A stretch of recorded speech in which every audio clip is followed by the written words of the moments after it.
香港巴士強制佩戴安全帶規定自1月25日實施以嚟，引發社會廣泛關注。由於條文未能完全反映立法原意，造成部分公眾疑問。運輸及物流局局長陳美寶今日迅速回應，承認條文表述有不足之處，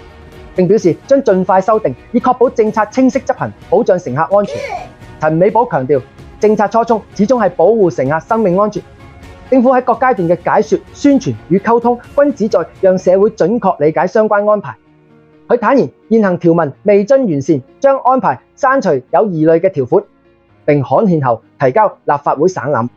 過程中，政府將與律政司緊密協作，展現從善如流、重視民意嘅施政態度。佢重申，安全帶規定目的係為咗提升交通安全，政府會持續聽取意見，優化執行細節，使政策更切合實際。刪除不清條文係負責任嘅做法，可避免公眾誤解。同時，當局將加強宣傳，推動乘客自覺佩戴，逐步建立安全出行嘅文化。資深大律師湯家驊亦表示，政策原意係保障市民，呼籲乘客不論法例如何規定，都應主動繫上安全帶。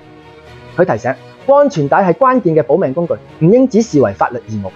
另一方面，唔少乘客反映喺巴士上使用3點式安全帶較為不便，尤其喺座位空間有限、上下車頻繁嘅情況下。有意見認為，若能夠喺部分巴士路線或車型考慮採用2點式安全帶，或許能夠平衡安全與便利，提高乘客使用意願。我亦都建議，例如巴士上層可唔使強制佩戴，下層指特定位置先至裝強制。另外就係調低罰則，以免市民過於恐懼。此議題值得政府同巴士公司進一步探討，尋求更符合實際運作需要嘅方案。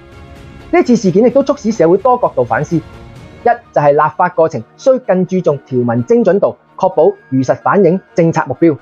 二係安全意識需依靠市民自律，不應待法例強制先至行動；三係巴士公司可透過車內提示、司機提醒等方式協助推廣；四係政策嘅成功實需政府、業界與乘客三方共同努力。陳美寶局長此次迅速回應，顯示政府樂於正視執行中嘅問題，並積極尋求改善。此種務實態度有助增強公眾對政策推行嘅信心。隨住法例持續完善，公眾安全意識提高，以及業界配合，香港嘅巴士安全水平可望進一步提升。喺此，我亦都誠邀官員喺檢討嘅呢段時間，喺早晚高峰嘅繁忙時段，親身搭乘香港嘅巴士、小巴等公共交通工具，走進市民嘅通勤日常，感受最真實嘅乘車體驗，傾聽最直接嘅民生訴求，根據實際情況優化相關措施。歸根結底，接地氣嘅治理才能贏得市民嘅真心支持。佩戴安全帶不僅係法律要求，更係對自身生命嘅保護。無論修例進度如何，乘客都應養成上車即係戴嘅習慣，從自身做起，實現安全出行，人人有責嘅目標。記得點讚關注哦。